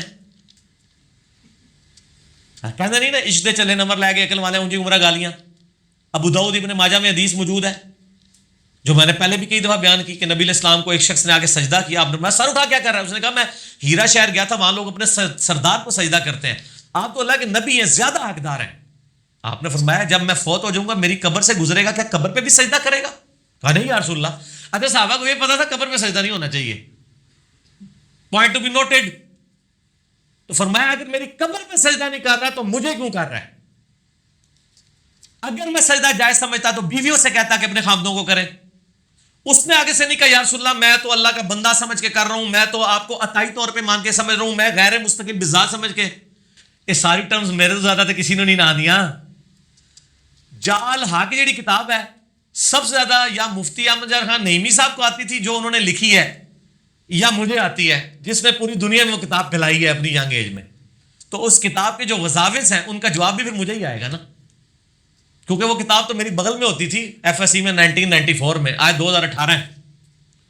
تو میرے بھائی اس کے جواب کیا دیں گے کہ نہیں جب نبی علیہ السلام نے نہیں تعلیم فرمایا ہم نہیں کریں گے. نبی علیہ السلام نے کہاں فرمایا کہ میری قبر پہ آ کے مجھ سے مانگو؟ یہ جتنی باتیں پیش کرتے ہیں تو آپ کی مبارک زندگی سے ہیں. کوئی ٹوٹی ہوئی پنڈلی لے کے آ گیا ہے، چلیں ادھر ہی آ جائیں. صحیح بخاری میں ہے بڑی لمبی حدیث ہے. الٹیمیٹلی ایک صحابی کی پنڈلی ٹوٹتی ہے, وہ نبی علیہ السلام کے پاس آتے ہیں, نبی علیہ السلام اپنا مبارک ہاتھ پھیرتے ہیں, وہ کہتے ہیں میری پنڈلی اس طرح ہوگی کبھی ٹوٹی نہیں تھی. کہتے ہیں دیکھیں صحابہ تو نبی سے ہی مانگتے تھے. ہم کہتے ہیں نبی علیہ السلام ابھی مسجد نبی میں موجود ہوں, ہمارا کوئی مسئلہ ہم لے کے پہنچ جائیں گے. اس سے آپ مبارک زندگی کے بعد قبر پہ جا کے مانگنا کیسے ثابت کر دیتے ہیں؟ میرا ایک یوٹیوب پہ کلپ ہے, نبی صلی اللہ علیہ وسلم سے قبر مبارک پہ جا کے مانگنا, وہ کیسے ثابت ہو جائے گا؟ کہتے ہیں جی جب وہ ثابت ہو گیا تو نبی علیہ السلام زندہ ہے تو زندہ سے جا سکتے ہیں. یار وہ آخرت کی زندگی میں, چلے پھر بھی ہم پریکٹیکلی چیک کر لیتے ہیں. سر پریکٹیکلی کون سا عالم دین قربانی کرتا ہے کہ اس کی پنڈلی کی ہڈی توڑی جائے؟ آئے پھر کہتے ہیں علی ساڈے نال بڑا خطرناک کھیل کھیلدا ہے. علی نہیں خطرناک کھیل کھیلدا, تسی خود کھیل دے ہو. کون سا عالم دین عاشق رسول تیار ہے کہ اس کی پنڈلی کی ہڈی توڑی جائے, پنڈلی کی, تاکہ اس حدیث کی سچائی دیکھ لیں؟ ہم تو اس حدیث کو نبی علیہ السلام کے مبارک زمانے اور سامنے موجود ہونے پہ مانتے ہیں. آج نبی علیہ السلام سامنے موجود ہوں, میں ہڈی اپنی پنڈلی کی توڑوانے کے لیے تیار ہوں. آؤ پنو, جب میری پنڈلی توڑنے تواڈے عقیدے شرکیاں ٹھیک ہوندے میں توڑوانے سے تیار ہوں. تے تواڈی پنڈلی توڑوانی نال اگر ساڈے عقیدے ٹھیک ہوندے تو خدا دے واسطے قربانی کرو. تسی کہندے ہو ہم تو عشق رسول کے لیے گردن بھی کٹا دیں گے, پنڈلی توڑوا لو یار. پاکستان دے لکھاں لوگوں دے عقیدے صحیح ہو جان گے. شاہ جی تسی آندے ہو نا پھر منو آمد بھی خاص ہو جاندی جے. میں حسب حال شروع کر دینا اتنے تے خبرناک شروع ہو جاتا ہے. ٹھیک ہے, اب میری گل سن لو شاہ جی, بولنا نہیں ہوں بچ, تسی جی طرفدار بنے ہو. میں عشق رسول کے لیے سب یہ کہتے ہیں میں گردن کٹوا لوں گا. میں کہتا ہوں ہزاروں لاکھوں دنیا کے, بلکہ اب تو کروڑوں ہو چکے ہیں انجینئر صاحب کے بعد, تو کروڑوں لوگوں کے عقیدے کی اصلاح کے لیے کوئی عالم دین اپنی پنڈلی کی ہڈی نہیں توڑوا سکتا. توڑوائے, اس کا ویزا لگوانا ہمارا کام ہے, قبر رسول کے سامنے تک پہنچانا ہمارا کام ہے. ہڈی جڑی بھی واپس لے آئے, سب سے پہلے ہم ان کے مسلک کو قبول کر لیں گے. اور اگر ہڈی نہ جڑے تو وہ وہاں کھڑے ہو کے اعلان کرے کہ ہمیں حدیثوں کی غلط انٹرپریٹیشن ہمارے بابوں نے بتائی تھی. تو اڈا سارے کا کیا خیال ہے کہ جڑ جائے گی؟ پاویں وہ کعبے لے جاؤ اتنے بھی نہیں جڑے گی. اگر سانو ایک ہو نا کعبے لے جاؤ, تو کعبے دے رب دا بھی دعویٰ نہیں کہ میں توڑاں گا. قرآن میں کہیں آیا ہے کہ بچوں کے ختنے کرانے ہو تو مجھ سے دعا کرو, میں راتوں رات ختنے کر دوں گا. نبی علیہ السلام نے طریقہ بتایا کہ ختنہ اس طرح کروایا جائے گا. دنیا کو اللہ نے اسباب کے ساتھ جوڑا ہے. نبیوں کے ذریعے معجزات ظاہر ہوتے ہیں, وہ لانا معاملہ. اور نبی جب دنیا میں ہوتے ہیں, جب آخرت کی زندگی میں چلے گئے تو پھر میں نے شاہ جی میں نے تو قلم ہی توڑ دیا. میں نے تو گورے والی بات کی ہے, اے گھوڑا تے اے میدان. ہن کیڑا بندہ تیار ہے گھوڑا بننے واسطے کہ اپنی پنڈلی توڑوائے؟ تو انہوں اسی لے جانے, تو چیک کر لیتے ہیں. تو آپ کو بھی پتا ہے اور ان کو بھی پتا ہے کہ نہیں جڑے گی. تو اس کا مطلب ہے آپ حدیث کی غلط انٹرپریٹیشن بیان کر رہے ہیں. اور کسی نعت خان کو لے جائیں, کسی اور کو لے گئے نا تو ہوگا یہ کہیں گے یار اصل عاشق رسول نہیں سی تا نبی علیہ السلام نے نہیں جوڑی. جڑا دنیا دا سب تو بڑا عاشق رسول دے نا, اور عشق رسول دا سب تو بڑا ٹھیکیدار بنیا ہوا ہے جے. اور تمہیں سارے پتا ہے کہ کون کون نے آج کل top of list, top 10 Pakistan کہڑے کہڑے نے, پورے ملک چ انہیں مجائی ہے جنہیں عاشقاں نے. انہیں کسی نے یار بھن بھن کے تو لے جاؤ, تو جا کے یار اللہ دے بندو سارے نے کیتے صحیح کرا لو. بالکل ٹھیک ہے. یہ تو ہم آپ کی ڈاکٹر, کیونکہ آپ ہمیں وہ حدیثیں پیش کر رہے ہیں نا, تو ہم ان حدیثوں کی پریکٹیکل اپلیکیشن آپ سے ہی چاہتے ہیں کہ پھر اس کا تو حال یہی ہے. کیونکہ نبی علیہ السلام اپنے اس امتی سے بھی اتنی محبت کرتے ہیں جو ان کے زمانے کا تھا, آج والے سے تو زیادہ رکھتے ہیں. آج والوں کی تو 7 دفعہ بشارت ہے صحیح ابن بان میں کہ جو مجھے دیکھے اور ایمان لائے اس کو 1 دفعہ بشارت, اور جو نہ دیکھے اور ایمان لائے 7 دفعہ بشارت. آپ تو زیادہ لاڈلے ہیں سر, آپ کی تو ہڈی یہی پہ جڑ جانی چاہیے, وہاں جانے کی ضرورت ہی نہیں پڑے گی. ہاں کریں. لیکن علی بھائی جو حضرت موسیٰ علیہ السلام نے بھی تو نماز کے مسئلے میں اور جیسے سر میں جو بات کر رہا ہوں آپ بات کا رخ نہ بدلیں, بالکل 1 پوائنٹ ایجنڈے پہ رہیں. آیات النبی کا میں ہی ماننے والا ہوں, آیات النبی کا وہ مطلب وہ نہیں ہے جو آپ بتا رہے ہیں. میں نے حدیث پیش کی, آپ پریکٹیکل رزلٹ کریں, اگلا سوال کریں. میں نے ان کے قلم توڑ دیے. نجی ٹی وی کے عالم سے رابطہ کر لیں جی, انہیں سے رابطہ کریں. اور شاہ جی کے پاس وہ پی ڈی والے مفتی صاحب کا نمبر بھی ہے, ہو سکتا ہے وہی قربانی کے لیے تیار ہو جائے. ٹھیک ہے, ہاں جی, ہاں جی, چلے جی. میں نے اتنا کر دیا کافی شاہ جی, اس کے بعد تو گنجائش ہی نہیں ہے. اگلا سوال ہے جی کوئی کہ آپ نے صحیح بخاری 1938 نمبر حدیث کے باب کی ہیڈنگ میں روزوں کے احکام سے متعلق کچھ اقوال ذکر کیے صحابہ کرام کے, وہ اسلام 360 سافٹ ویئر پہ نہیں مل رہے. اچھا ہاں, یہ مجھے ای میل بھی آئی تھی. میں نے وہ زاہد بھائی جو ہے اسلام 360 جنہوں نے بنایا ان کو میں نے فون پہ بتایا کہ اسلام 360 میں تھوڑی سی مس ہینڈلنگ اس حوالے سے ہو گئی ہے. مس ہینڈلنگ کہہ لیں یا ایک کمزوری, کہ جو بخاری کے باب ہے نا وہ باب بعض کا 8-10 لائنوں کے ہوتے ہیں, ٹھیک ہے, اس میں امام بخاری نے کئی ایک بے سند اقوال لکھے ہوئے ہوتے ہیں جن کی اسناد مصنف ابن ابی شیبہ اور باقی کتابوں میں موجود ہوتی ہیں. اب 1938 نمبر حدیث کی ہیڈنگ میں یہ روزوں والا ہے, اس میں انہوں نے لکھا ہے کہ روزہ دار کنگھی کر سکتا ہے, روزہ دار سرما لگا سکتا ہے, روزہ دار ہنڈیا کا ذائقہ چکھ سکتا ہے, روزہ دار جو ہے وہ تیل لگا سکتا ہے سر میں. اب یہ سارے اقوال امام بخاری لے کے آئے ہیں, لیکن اسلام 360 میں آپ کو یہ نہیں ملیں گے کیونکہ انہوں نے باب کا صرف چھوٹی سی ہیڈنگ بنائی ہے, اس کے نیچے جو اقوال تھے نا وہ اسکپ ہو گئے.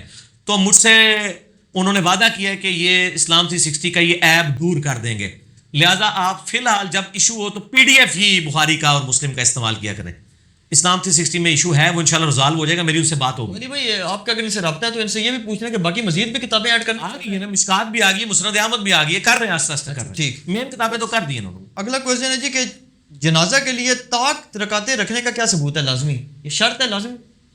طاق صفے, طاق صفے, ہاں صفے, طاق صفے جو ہے نا میرے بھائی صفے, وہ ایک حدیث ہے صحیح بخاری میں کہ اللہ طاق ہے اور طاق کو پسند فرماتا ہے. اللہ وطر ہے, ان اللہ وطر ویحب الوطر. وطر عربی میں کہتے ہیں آڈ کو, طاق کو, 1 3 5 7. بالکل ٹھیک. لیکن اس حدیث کی ایپلیکیشن جو ہے نا ہمارے انڈیا پاکستان میں لوگوں نے غلط کر لی ہے. وہ کیا کرتے ہیں, پہلی صف مکمل بھی نہیں ہے نا, تو 3 بنانے کے لیے نا پہلی کو بھی توڑتے ہیں, دوسری کو بھی توڑ کے 3 بنا دیتے ہیں. ایسا کرنا تو منع ہے کیونکہ نبی علیہ السلام نے واضح تعلیمات دی ہیں, جب تک پہلی صف میں جگہ ہے دوسری صف میں آپ بنا ہی نہیں سکتے. اس حدیث کی بنیاد کے اوپر لوگوں نے طاق صفے, حالانکہ یہ جنازے کے ساتھ حدیث نہیں تھی, یہ ویسے ہے کہ اللہ طاق ہے, طاق کو پسند کرتا ہے. اللہ خود بھی ایک ہے نا, اس لیے وطر جو ہم پڑھتے ہیں نماز وطر وہ بھی 1 3 5 7 11 13 تک ہوتے ہیں. اس کا قطعاً یہ مقصد نہیں ہے کہ آپ نے, اور پھر دیکھیں آپ چلاکی دیکھیں ان کی, طاق صفے جنازے میں بناتے ہیں, مسجد میں کبھی کسی نے طاق صفے بنوائی ہے؟ مسجد میں نہیں. اللہ کی پسند کا خیال رکھنا کہ آپ ہر نماز سے پہلے کہ موبائل آف کر لیں, طاق صفے بنا لیں. صرف جنازے میں کرتے ہیں, ٹھیک ہے, اور جنازے کی تکبیرات جفت ہوتی ہیں. حالانکہ مسلم شریف میں نبی علیہ السلام نے ایک جنازے پہ 5 تکبیرات بھی پڑھی ہیں. آپ صلی اللہ علیہ وسلم سے 5 تکبیرات بھی ثابت ہیں, 4 بھی ہیں.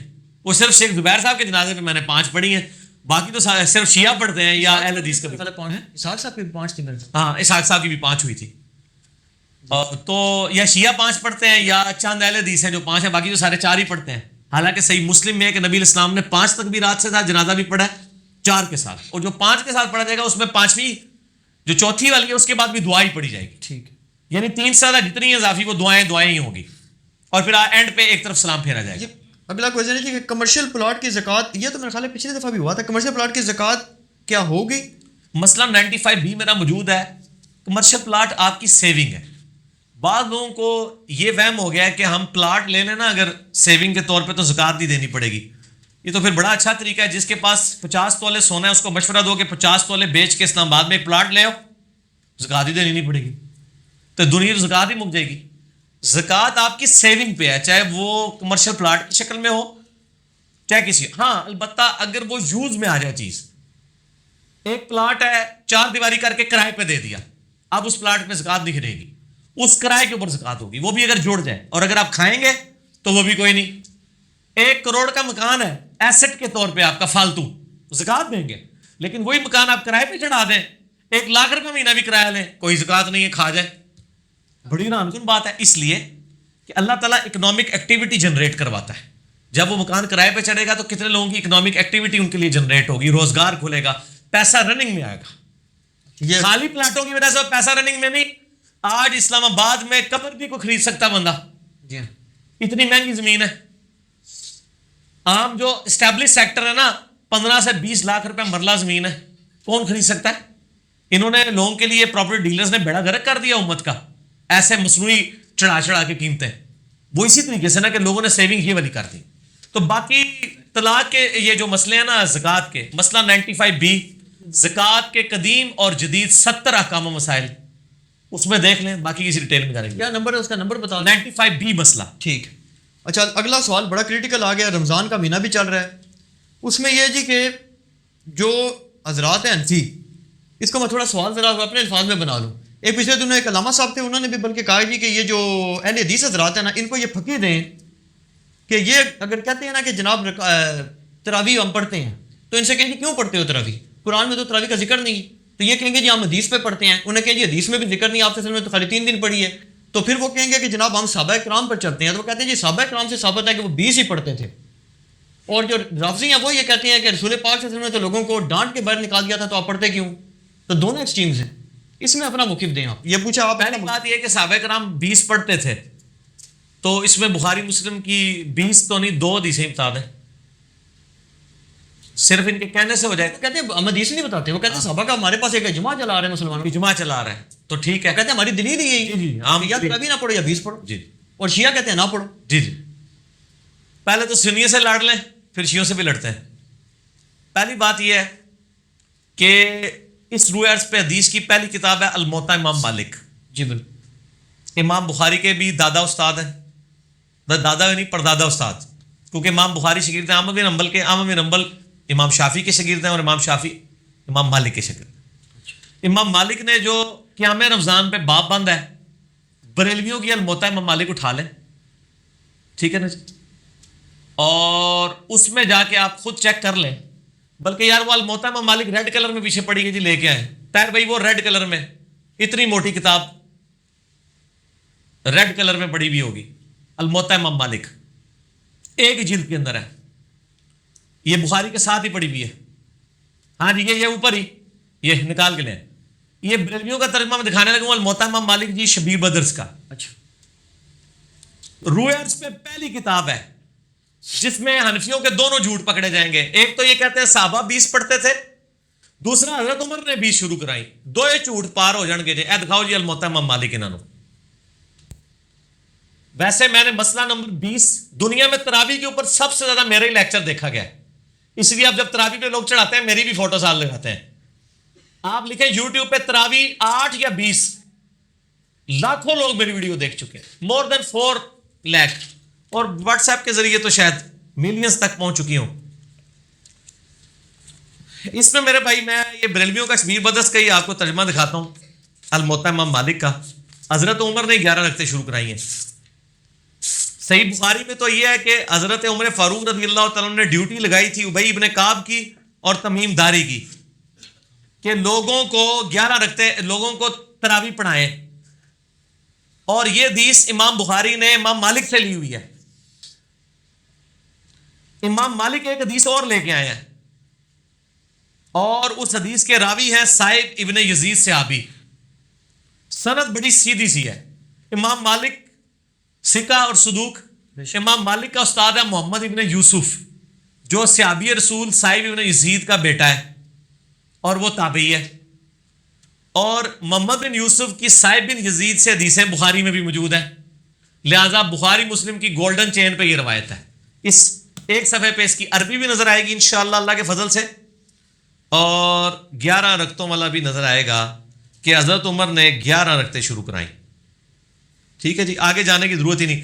اس کا چیپٹر یہ ہے قیام رمضان، نماز تراویح کا بیان، اور نیچے یہ بریلویوں نے کیا ہے، میں نے نہیں کوئی تعریف کی ہوئی ہے. یہ ذرا سرکار ان کو دکھا دیں. میں تھوڑا آگے ہو جاتا ہوں تاکہ آپ کو نظر آ جائے. ٹھیک ہے جی، یہ والا صفحہ نیچے والا، یہ جہاں میں انگلی کر رہا ہوں نا، یہ 253 نمبر روایت جس کو میں نے انسرکل کیا ہے، اس کو آپ تسلی سے کور کریں جی، پورا زوم جتنا کر سکتے ہیں کریں. نمبر کون سے لکھوں؟ 253 نمبر ہے بریلویوں والے اس میں الموطا امام مالک میں شبیر بدرس کی.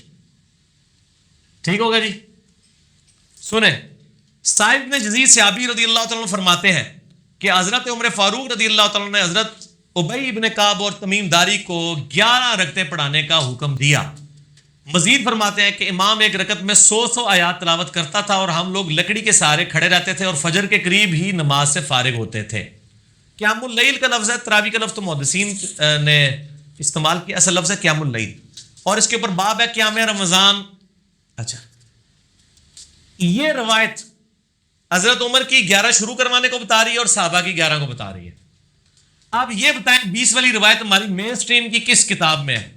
بخاری سے لے کے ابن ماجہ تک، الموطا امام مالک بھی بیچ میں شامل کر لیں، مسند احمد بھی شامل کر لیں، لے کے آئے وہ روایت. یہ نئے لے کے آتے ہیں مصنف ابن ابی شیبہ سے. پہلے تو یہ ماننا ہے کہ ان کی والی روایتیں کوئی نہیں بخاری مسلم میں. ہمارے پاس تو بخاری مسلم میں موجود ہیں، عائشہ کی بھی. میں نے اس لیے کہا میرا کلپ لاکھوں لوگ دیکھ چکے ہیں، تراوی 20 یا 8 میں نے ایک ترتیب سے مقدمہ 45 منٹ میں سمجھایا ہے. فی الحال تو چونکہ ایک جھوٹ تھا، ایک جھوٹ کے لیے 3 لائنیں کافی ہیں. الموطا امام مالک انہوں کو تسی اپنا جعلی جڑا اجماع بنایا جائے نا، بند کمرے بہ کے بوجھ پا کے رکھو. انہی سے پوچھیں کہ امام مالک کیا 41 رکھتے نہیں پڑھتے تھے نوافل کے طور پہ؟ ہمیں 20 سے چڑ نہیں ہے، ہم کہتے ہیں 40 پڑھے 100 پڑھے، کوئی مسئلہ نہیں، نفلی نماز ہے. آپ نے 20 فکس کیے غلط ہے. نبی علیہ السلام کی رمضان یا غیر رمضان 11 رکھتے ہوتی تھی. تابعین سے 20 رکعت بھی ثابت ہے، 41 بھی ثابت ہے، زیادہ بھی ثابت ہے، پڑھے. ہم تو 20 کے کبھی مخالف نہیں رہے ہیں. ہم یہ کہتے ہیں، اور پھر یہ ہمیں مثال دیتے ہیں ارمین میں 20 ہوتی ہیں تو آپ بھی کریں. ارمین میں تو آمین بھی اونچی ہوتی ہے تو آپ بھی کریں. ارمین میں تو رفع الیدین بھی ہوتا ہے، آپ بھی کریں. ارمین میں تو اقامت بھی اکیری ہوتی ہے، آپ بھی شروع کریں. نال ٹھوس ہو جان گے، سائے نہیں نکلے گا. انہوں نے دلائل دیکھنے ہیں تو تسی بھی اپنے دلائل لے آؤ نا. ارمین دی دوست کس کو لگاتے ہیں آپ؟ اور ارمین میں بھی صرف مکے مدینے میں، مسجد الحرام و مسجد نبوی میں 20 ہوتی ہیں، باقی پورے سعودیہ میں، مکے مدینے میں بھی، ایون خانہ کعبہ سے واکنگ ڈسٹنس پہ باب العمرہ کی طرف جو مسجد ہے چھوٹی سی، اس میں بھی 11 رکعت ہوتی ہے. پورے سعودیہ میں 11 رکعت ہوتی ہے سر. ارمین میں ہوتی ہے، اور وہاں بھی 11 رکعت شروع کرائی تھی سعودی حکومت نے. بعد میں انہوں نے پنگا کیا، یہ لڑائی کرتے تھے وہاں جا کے، تو انہوں نے پھر 2 امام مقرر کر کے کسی طریقے سے ان سے جان چھڑائی بھی ہے. ان کے جو فتوے ہیں نا امام کعبہ، یہ امام کعبہ کو دعوتیں تو دیتے ہیں نا یہاں پہ، امام کعبہ کے فتاوا بتائیں نا کیا ہے، 11 رکعت کے اوپر ہے یا 20 کے اوپر ہے. تو بل فی الحال تو ایک جھوٹ تھا، ہاتھی کے پاؤں میں سب کا پاؤں. ان کا جھوٹ تھا کہ حضرت عمر نے 20 شروع کرائی. میں نے الموطا امام مالک سے ثابت کیا کہ حضرت عمر نے 11 شروع کروائی. ٹھیک ہے جی. اس سے آگے ایک اور روایت ہے یزید بن رومان والی، اس میں وہ کہتا ہے کہ حضرت عمر کے زمانے میں لوگ 20 پڑھتے تھے. وہ اس سے آگے ہے، اس میں روایت ہے. سند صحیح نہیں، سند کوئی نہیں. یزید بن رومان نے حضرت عمر کے زمانے نہیں پایا، منقطع روایت ہے. میں اس لیے بتا رہا ہوں کہ کل کوئی پبلک کو دھوکہ دیں گے علی نے ساڑی علی نہیں دسی، علی نو پتہ نے تواڈے علیاں، اور یہ تواڈے علیاں نو پہلے میرے لیے ہی ہوندیاں سن. مینوں پتہ نہیں سی کہ وہ تواڈے علیاں نے، اس واسطے میرے لیے ہوندیاں سن. ٹھیک ہے نا جی، ہن نہ تواڈے علیاں نے میرے علیاں. اچھا آپ شیعوں کا بھی جواب دے دینا جو بدعت کہتے ہیں. جی وہ کہتے ہیں رسول پاک صلی اللہ علیہ شیعہ بھی بدعت کہتے ہیں، اور آپ کے غامدی صاحب بدعت کہتے ہیں، اور آپ کے مولانا اسحاق صاحب بھی بدعت کہتے ہیں. شیعہ کے تو صرف کندھے پہ رکھ کے نہ چڑھائیں. نہیں غامدی صاحب جی غامدی صاحب نے تو ابھی کلپ آیا، ان کے سرے سے کوئی نماز ہی نہیں ہے. غامدی صاحب نے جو کچھ کہا بالکل ٹھیک کہا کہ تراویح علیحدہ سے کوئی نماز نہیں ہے. یہ نبی علیہ السلام پہ نماز فرض تھی، یہ نفلی نماز ہے، پڑھ لیں تو ثواب. غامدی صاحب کا جو کلپ شیعہ نے بھی اپلوڈ کیا ہے، میں اس کلپ کے ساتھ ہوں. جب آپ نیریٹو اتنا جعلی کھڑا کریں گے نا تو کاؤنٹر نیریٹو اسی طریقے سے آئے گا. جب آپ اپنی پبلک کو یہ کہیں کہ جو تراویح نہیں پڑھتا اس کا روزہ ہی نہیں ہوتا، تو سر غامدی آپ کو صحیح اللہ تعالیٰ نے آپ کے اوپر مسلط کیا کہ وہ کہہ رہا ہے سرے سے نماز ہی نہیں ہے. بالکل ٹھیک کہہ رہا ہے. نمازیں دن رات میں کتنی ہیں شاہ جی؟ 5. اور رمضان میں 5 ہوتی ہیں، 6 ہوتی ہیں، 5. تو تراویح سرے سے نماز ہی نہیں ہے، تو نفلی نماز ہے. اور یہ تو بخاری مسلم میں ہے کہ نبی علیہ السلام نے ڈانٹا تھا. بالکل صحیح ہے، آپ نے یہ ڈانٹا تھا کہ میرے ساتھ آ کے نہ شامل ہو، علیحدہ سے پڑھو. ہم بھی، حضرت عمر نے بھی جو صحیح بخاری میں آتا ہے تراویح شروع کرائی ہے، حضرت عمر نے تو خود پڑھی نہیں جماعت سے. انہوں نے کہا اس سے بہتر وہ ہے جو لوگ اپنے، اس لیے میں نے کہا تھا میرا وہ کلپ دیکھیں. اب آپ وہ ساری باتیں جو میں نے 40 منٹ کے کلپ پہ کی ہیں، میرا ٹائم نہ ضائع کریں، اگلا سوال کریں. ٹھیک ہو گیا؟ ٹھیک ہو گیا. اس میں وہ یہ کہتے ہیں کہ چاروں ائمہ جو ہیں 20 رکعت پر متفق ہیں، اور 14 سے 7. اور یار کہاں سے متفق ہے؟ یہ امام آ گیا، بات ختم ہوگی سر، چھوڑ دیں. 14 سے 7 سے ہم نے سر بات ہی ختم ہو گئی. چاروں بات ہی غلط ہو گئی کہ آخری بات، وہ انگریز بزرگوں سے سینہ بسینہ چلی آ رہی ہے، اور آپ یہ سوچیں کہ اگر انگریز مسلمان ہو جائے تو وہ یہ کیا کہے گا کہ تسی مجھے چھیڑ رہے ہو. تمہیں پتہ ہے میں بزرگاں دا مخالف ہاں، اس واسطے تسی مجھے ٹریگر کر رہے ہو. مجھے روزہ لگے ہے، 15 منٹ رہ گئے نے، مجھے بزرگاں دے نہ چڑھاؤ. ٹھیک ہو گیا؟ انڈیویجول پہ تو شیعہ اے سوال دینا نا اپنے سوال جواب میں رکھیے گا، ابھی نہ چھیڑے مجھے. اس ٹائم میں کھادا پیتا ہونا نا، پھر میں کر لوں گا تھوڑے دو ہاتھ. اچھا لیکن اس میں پہلے اور نجی چینل چھاڑ دو. ایسا رنگ والا نجی چینل ہے، ہاں وہ دیکھ لے تیرے رنگ والی میں دکھائی گیا. نجی چینل تیرے رنگ والی ہے. اچھا ایک گل سن، مسئلہ یہ ہے چاروں امام کیا، ایک امام تو میں نے بتا دیا، جھوٹ پکڑا گیا. ہوں رہ گئے 3. پہلے 4 کی گنتی دوبارہ پوری کرو گے، پھر اگلا سوال کرنا. پہلے کہنا نہیں وہ ساڑھے کو غلطی ہو گئی ہے. اور میرے بھائی یہ نفلی عبادت ہے، اس کو اتنا بڑا جھگڑا بنایا ہوا ہے انہوں نے، اور ایک مطلب اس لیول تک لے گئے ہوئے ہیں میں نے دیکھا اہل حدیث کو کوئی جھگڑا نہیں بناتے ہیں. آج تک اہل حدیث نے کسی کو کہا ہے کہ جی آپ جو ہے وہ انفیوں کی مسجد میں گئے ہوئے ہیں تو 8 پڑھ کے نکل آیا کریں. الٹا اہل حدیث علماء یہ کہیں گے آپ 20 والوں کے پیچھے جاتے ہیں تو 20 پوری پڑھ کے ہیں, اصل مقصد قرآن سننا ہے. اور یہی میرا بھی موقف ہے. یہ ایک اصولی بات آپ سے پوچھ لوں, نفلی عبادت جماعت سے کرنا بدعت ہے یا نہیں؟ یہ بات سنت ہے, بدعت کیوں ہے؟ میرا اس کے اوپر بھی کلپ ہے. میں تو کہتا ہاں, لیکن وہ کون سی جو آپ اس کو فرض کے درجے کے اوپر نہ لے جائیں. اگر کسی نے تراویح فرض کے درجے پہ بنا دی ہے, نبی علیہ السلام نے 3 دن جماعت سے پڑھی نا, وہ کہتے ہیں وہ تو جب جو شیعہ عالم نے ایک تقریر کی وہ کہتا ہے جی رسول پاک صلی اللہ علیہ وسلم نے تو ان کو وہ خود آ کے کھڑی ہوں, آپ صلی اللہ علیہ وسلم اگر پڑھانی ہوتی تو جامعہ مسجد میں تشریف لے جاتے, وہ تو زبردستی کہتے ہیں آئے اور آپ صلی اللہ علیہ وسلم کو ڈانٹ کے نکال دیا, تو یہ سنت کہاں سے؟ ڈانٹ کے نہیں, وہ اس طرح نہیں تھا. وہ آپ صلی اللہ علیہ وسلم غضبناک ہوئے اور آپ نے غضبناک ہونے کی وجہ یہ نہیں بتائی ہے. آپ نے بتایا کہ مجھے خطرہ ہے تم پہ فرض نہ ہو جائے. آپ نے یہ نہیں کہا کہ تم پڑھ کے کام غلط کر رہے ہو, اس پڑھنے کو غلط نہیں کہا آپ نے. تو الفاظ کے چناؤ میں ایک نقطے سے محرم سے مجرم بن جاتا ہے, اور ایک کل سے قل بن جاتا ہے, اور قل سے کل, اور قلب سے قلب بن جاتا ہے. تو وہ بات میں نے اس لیے آپ کو پہلے ایک جملہ بولا تھا کہ 50 منٹ کا مقدمہ 5 منٹ میں آپ کو کیسے سمجھاؤں. آپ یوٹیوب سے رابطہ کریں اور لکھیں تراویح 8 یا 20, 8 ڈیجٹ میں 20 میں. دنیا میں کسی مولوی کا کلپ تراویح کے اوپر اس سے زیادہ دیکھا گیا تو مجھے آپ نے بتا دینا ہے. جو فرقوں کے مولوی ہیں ان کا تو نہیں دیکھا گیا, جڑا بغیر فرقے والے سارے نے دیکھا ہوا ہے. اور نیچے لوگوں کے کمنٹس بھی پڑھ لیجیے گا, آپ کو پتہ چل جائے گا. اگلا سوال کسی کے پاس جواب ہی نہیں ہے. ٹھیک, جزاک اللہ کہنا چاہیے, جزاک اللہ خیر کہنا چاہیے؟ دیکھیں جی, ترمذی میں ایک حدیث ہے کہ نبی صلی اللہ علیہ وآلہ وسلم نے فرمایا صحیح سند سے کہ جو شخص مخلوق کا شکر ادا نہیں کرتا وہ اللہ کا شکر ادا نہیں کرتا. تو جب بھی آپ کے ساتھ کوئی نیکی کا معاملہ کرے آپ اسے جزاک اللہ کہا کریں. یہ کاف کش والا باریک ہے اور ہاں پہ وقف ہوگا. ترمذی میں ایک ضعیف روایت ہے کہ تم جب کسی کا شکر ادا کرو تو اچھے الفاظ میں تمہارا شکر شمار ہوگا. اگر تم کہو جزاک اللہ خیرا